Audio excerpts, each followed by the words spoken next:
నీటి పొదుపును ప్రతి ఒక్కరూ బాధ్యతగా తీసుకోవాలన్నారు సిటీ మేయర్ బొంతు రామ్మోహన్. రేపు వరల్డ్ వాటర్ డే సందర్భంగా walk for water poster release చేశారు. స్మార్ట్ ఇండియా ఆధ్వర్యంలో కేబీఆర్ పార్క్ లో నిర్వహించిన ఈ కార్యక్రమంలో మేయర్తో పాటు సిటీ వాసులు పాల్గొన్నారు. వ్యక్తిగత అవగాహనతోనే నీటి వనరులను కాపాడుకోవచ్చన్నారు Bonthu Rammohan.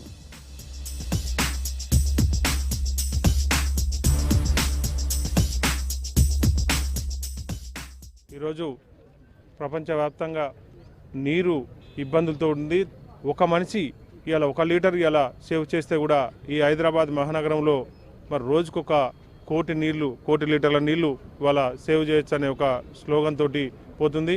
World water day రోజు మార్చ్ 22 రోజు అందరూ విధిగా మరొక మంచి కార్యంలో పాల్గొనాలని చెప్పి అందరిని రిక్వెస్ట్ చేస్తూ మరి ఇంత మంచి కార్యక్రమం తీసుకున్న మరి వాటర్ ఫర్ వాక్ తీసుకున్న వాళ్ళకు కూడా నేను అభినందనలు తెలుపుతున్నాను.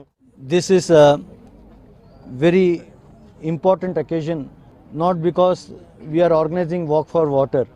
We are starting a revolution, but it is going to change the way we look at the problems around us. Water is not the problem of a government, so let us all join together and start saving. Water యొక్క ప్రాముఖ్యత గుర్తించి ఈ walk for water అని arrange చేసిన వీళ్ళ మిత్రులందరికీ ధన్యవాదాలు. ప్రభుత్వం కూడా చిత్తశుద్ధిగా మరి వరల్డ్ క్లాస్ సిటీ చేయాలనుకుంటారంటే ఈ ప్రజల నుంచి కూడా కొన్ని సలహాలు తీసుకుని పాటించి మేమందరం కూడా వెనకుంటాము. మన హైదరాబాద్ని మొత్తం మన దేశానికి మోడల్గా చేస్తూ ప్రపంచానికి హైదరాబాద్ గొప్పదని చాటి చెప్పాలని చెప్పి